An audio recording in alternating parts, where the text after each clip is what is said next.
J'ai enfermé la nuit elle-même dans l'argent et la prière, et maintenant ces ténèbres coulent dans mes veines, murmurant mon nom quand je dors. Le texte intégral adapté. La crypte sous la cathédrale Notre-Dame de l'Aube, à Paris, avait oublié le goût du soleil bien avant ma naissance. Le froid suintait des pierres comme la respiration d'un tombeau. Des torchers vacillaient dans des appliques de fer, projetant de longues griffes de lumière qui n'atteignaient jamais les coins où remuaient des ombres plus anciennes. J'étais pieds nus sur les dalles gravées de sigles qui luisaient d'un argent pâle, des seaux alimentés par le sang des saints et les cris des damnés. Des menottes d'acier béni enserraient mes poignets, brûlant lentement, constamment, rappelant qu'un roi peut aussi être mis à genoux. De l'autre côté du cercle runique se tenait la femme qui avait accompli l'impossible. Malspix Anzilina. Première lame de l'ordre de l'Aube argentée. La faiseuse de veuves. La chasseuse dont les mères prononçaient le nom pour effrayer les jeunes vampires et les renvoyer dans leur cercueil. Elle portait un juste corps de cuir noir renforcé de mailles si fines qu'elles scintillaient comme des écailles sous la lune. Une seule tresse couleur de blé d'hiver tombait sur son épaule gauche, nouée au bout d'un ruban de soie écarlate, ma couleur royale, arrachée à un étendard que j'avais autrefois porté à la guerre. Ses yeux étaient du gris des ciels d'orage lourds d'éclairs, beaux et impitoyables. Elle m'observait comme une joueuse d'échecs observe un roi capturé déjà en train de calculer l'échec et mat. « Tu es réveillé » dit-elle d'une voix basse, presque douce. La douceur, chez elle, était une lame enveloppée de velours. Je testais le lien invisible qui attachait désormais mon existence au battement régulier sous ses côtes. 99 nuits. C'était le délai que le rituel inversé lui accordait. 99 battements de cœur empruntés avant qu'elle ne doive choisir, trancher le lien et me regarder me réduire en cendres, ou me laisser respirer dans les ténèbres pour toujours. Je souris, lentement, délibérément, laissant voir chaque canine allongée. Déçu que je ne t'ai pas accueilli à genoux, petite lame ? Ou espérais-tu que je supplie ? Ses doigts effleurèrent la cicatrice fraîche au creux de sa gorge, la marque miroir du serment qu'elle m'avait imposé. Elle avait appuyé le poignard rituel contre sa propre peau, prononcé les mots anciens à l'envers, et lié le roi de la nuit au pouls d'une mortelle. Une fine ligne de sang perlait encore là, vive comme le péché originel. Je m'attendais à ce que tu testes les chaînes dès la première heure, dit-elle. Les immortels sont prévisibles dans leur arrogance. Et les mortels dans leur orgueil. Je fis un pas délibéré en avant. Le cercle s'embrasa d'un blanc brûlant, la douleur remonta dans mes jambes, mais je l'accueillis. La douleur signifiait que je ressentais encore quelque chose. Tu as lié un roi avec ton propre sang, Malspix Anzilina. Comprends-tu vraiment ce que tu as invité dans tes veines ? Ce qui marche désormais dans tes rêves ? Elle ne tressaillit pas. Elle ne tressaillait jamais. Ce fut la première fissure dans mon armure. Je comprends parfaitement, répondit-elle. Je possède ta mort, Nacucralise. Mon nom dans sa bouche sonnait comme une prière profanée. Une entaille ici, elle traça la veine sous sa mâchoire avec un calme calculé, un battement de cœur manqué trop longtemps, et 8 siècles de tyrannie s'achèvent en poussière. Alors tiens-toi tranquille. Je ris. Le son rebondit contre la voûte comme des cloches brisées, anciens et fracassés. Tiens-toi tranquille ? Tu as enchaîné un loup à ton cœur et tu exiges qu'il ronronne comme un chat de salon. Dis-moi, chasseuse, combien de temps crois-tu que ta jolie gorge restera intacte quand la soif se réveillera ? Malspixa tourna les talons. Sur le seuil elle s'arrêta, son manteau tourbillonnant comme des ailes de corbeau autour de ses bottes. Demain la lune sera noire, lança-t-elle sans se retourner. Ta soif montera. Nous verrons combien de temps l'orgueil te gardera civil quand mon sang chantera à 1 mètre de toi et que tu ne pourras pas y toucher.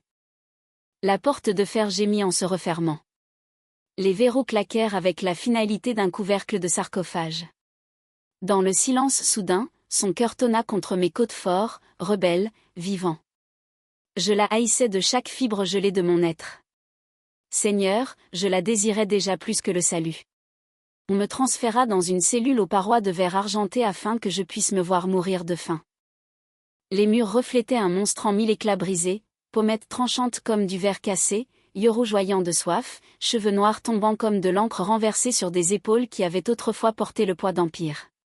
Chaque angle me montrait en train de pourrir de l'intérieur, encore et encore. L'idée de Malspixa. Une cruauté élégante lui allait bien. Cette nuit sans sang. Notre espèce peut tenir des mois, des années, mais jamais quand la source se tient de l'autre côté du verre, le pouls battant comme un oiseau prisonnier qui supplie d'être libéré. Elle venait chaque soir au lever de la lune, toujours seule. Pas de garde. Elle n'en avait pas besoin. Ma vie était son otage. Ce soir-là, elle n'avait pas d'arme, seulement un calice d'argent et un poignard à la poignée enveloppé de soie blanche tachée de rose pâle. Loi ancienne, dit-elle en relevant la manche de sa chemise de lin. La lune, à travers la fente haute, peignait son avant-bras d'argent et d'ombre. Même un monarque captif ne doit pas périr de soif avant le jugement officiel. Une gorgée. Offerte librement. Sans morsure. Elle passa la lame sur sa peau peu profonde, précise, la coupure de quelqu'un qui avait déjà ouvert ses propres veines et connaissait la profondeur exacte du regret. 3 gouttes tombèrent dans le calice. 1, 2, 3. L'odeur me frappa comme l'absolution et la damnation entrelacées orage sauvage, air d'hiver, quelque chose d'irrésistiblement humain. Je traversai la cellule avant que la pensée ne me rattrape, paume claquant contre le verre.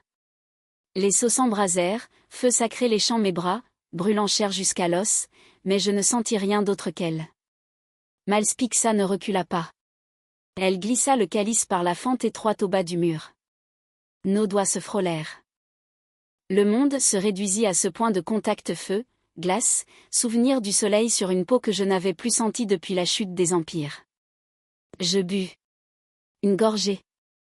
Son sang avait le goût des orages et d'un pardon que je n'avais pas le droit de réclamer.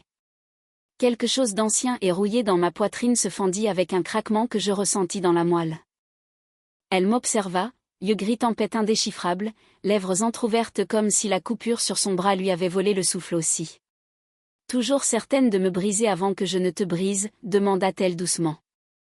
Je léchai la dernière trace écarlate sur ma lèvre et souris, lent et sauvage, croc entièrement sorti. Petite lame, murmurai-je, la voix rauque de sa vie qui brûlait dans ma gorge, je n'ai même pas commencé. Cette nuit-là je rêvais pour la première fois de son cœur non comme une chaîne, mais comme une berceuse plus ancienne que le péché. Je me réveillai en me haïssant plus que je ne la haïssais, car pendant un instant traître j'avais dormi sans cauchemar. Elle revint chaque nuit après que les cloches de la cathédrale avaient sonné matine et que Paris, au-dessus, sombrait dans un sommeil inquiet. Elle apportait des livres grimoires reliés de peau humaine, parchemins qui sentaient le sable du désert plus vieux que le Christ, poésie en langue morte avec leur dernier locuteur. Elle s'asseyait en tailleur sur la pierre froide hors du cercle et lisait à voix haute, calme et régulière, comme si ma présence n'était pas plus menaçante que la fumée d'une bougie montant vers la voûte. Je haïssais le silence qu'elle imposait entre nous plus que n'importe quelle torture que l'ordre aurait pu inventer. La 23e nuit, je rompis le premier. Pourquoi lire à un mort, demandai-je, la voix rauque de désuétude. Elle ne leva pas les yeux de sa page. Parce que les monstres aussi deviennent solitaires. Et les monstres solitaires commettent des erreurs stupides. Quelque chose se tordit dans mes entrailles, qui n'avait rien à voir avec la faim. Je lui parlais d'Isolde, la première mortelle que j'ai aimée.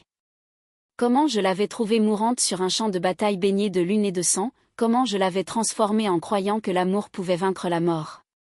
Comment elle m'avait remercié d'un baiser, puis avait marché dans l'aube 3 nuits plus tard parce que l'éternité sans soleil était une cage pire que la tombe. J'avais porté ses cendres dans un médaillon pendant 4 siècles avant de le perdre aussi. Je n'avais pas prononcé son nom à voix haute depuis que Rome était jeune. Malspixa referma le livre doucement, ses doigts s'attardant sur la couverture de cuir craquelé. « Je suis désolée, dit-elle, et elle le pensait. N'ose pas me plaindre. Ce n'est pas de la pitié. Elle croisa enfin mon regard. C'est de la reconnaissance. J'ai enterré tout ce que j'ai aimé aussi. Seule différence, mes cimetières sont plus petits, et je les ai creusés de mes propres mains. Cette nuit-là elle laissa le poignard rituel sur le sol juste hors du cercle assez près pour que, si les sauts faiblissaient ne serait-ce qu'un battement de cœur, je puisse l'atteindre et mettre fin à mes jours. Je fixai la lame jusqu'à ce que l'aube glisse ses doigts pâles à travers les meurtrières, dorant l'acier d'une lumière traîtresse. Je n'y touchai pas. Quand elle revint le soir suivant, le poignard était exactement là où elle l'avait laissé. Quelque chose d'inexprimé passa entre nous, fragile comme du givre sur une vitre, beau comme l'instant avant qu'il ne vole en éclats. Le lien s'approfondit comme des racines fissurant le marbre. Je ressentais désormais ces cauchemars lames d'argent traversant la lune, village en flammes, le cri d'un enfant coupé court par des crocs qui ressemblaient étrangement aux miens. Elle se réveillait en sursaut, et j'étais là dans l'obscurité, paume pressée contre le verre intérieur, murmurant des berceuses dans la langue ancienne jusqu'à ce que sa respiration ralentisse et que la terreur reflue dans un sommeil inquiet. Elle ressentait mes souvenirs en retour, le poids d'une couronne forgée des os de mon créateur, le jour où j'avais arraché son cœur pour mettre fin à sa folie et était devenu le monstre dont le monde avait besoin, les siècles interminables où la peur était le seul amour qu'on m'ait jamais offert. Une nuit, un orage fit rage au-dessus de la cathédrale, tonnerre si violent que les fondations tremblaient. La foudre frappa le clocher encore et encore, et pendant un instant aveuglant les seaux surchargèrent dans une cascade de feu blanc. Le mur de verre explosa vers l'extérieur en une pluie d'éclats d'argent qui chantèrent comme des cloches brisées. Liberté. Je traversai les décombres indemnes, fumée s'échappant de mes épaules, odeur de pierre brûlée et d'ozone emplissant l'air. Malspixa se tenait au centre du cercle détruit, cheveux fouettés par le vent qui hurlait dans l'escalier. La pluie fouettait son visage, mais elle ne tenait aucune arme. J'aurais pu la tuer. J'aurais dû. Un geste du poignet et la chasseuse devenait la proie pour toujours. Au lieu de cela, je franchis la distance en 3 enjambées et tombai à genoux à ses pieds, tête baissée, gorge offerte. Dis-moi de partir, soufflai-je. Prononce le mot et je marcherai moi-même dans l'aube. Termine cela. Termine-moi. Sa main trembla quand elle la leva puis la posa contre ma joue. Doigt mortel froid sur une peau immortelle plus froide encore. La pluie glissait entre nous comme des larmes. Je ne peux pas, murmura-t-elle. Le lien s'embrasa d'un blanc brûlant entre nous, scellant ce que aucun de nous n'avait osé nommer. Je tournai le visage dans sa paume et fermai les yeux, l'aspirant comme un noyer aspire l'air. Pour la première fois en 800 ans, le monstre n'était plus seul. Nous apprîmes la torture exquise du presque. Elle m'autorisait désormais à boire à son poignet, jamais à la gorge. Toujours mesuré, toujours contrôlé. Sa main libre se posait sur ma nuque, doigts glissés dans mes cheveux comme si j'étais quelque chose de précieux plutôt que de destructeur. Mes lèvres contre son pouls devinrent rituel sacré, prière et pénitence étroitement entrelacées. Je ne prenais que ce qu'elle offrait, jamais plus, bien que la bête en moi hurle pour tout. Ensuite elle traçait les cicatrices sur mes épaules, marque de la rébellion que j'avais écrasée quand le chagrin m'avait rendu monstrueux, et posait des questions que personne n'avait jamais pensé à poser. Est-ce que ça faisait mal quand ton cœur s'est arrêté? Est-ce que tu rêves en couleur ou seulement en sang? À quoi ressemble l'éternité quand tous les visages que tu as aimés ne sont plus que cendres au vent? Te souviens-tu encore de la sensation du soleil sur ta peau? Je répondis à chacune, la voix rauque de vérités enfouies depuis des siècles.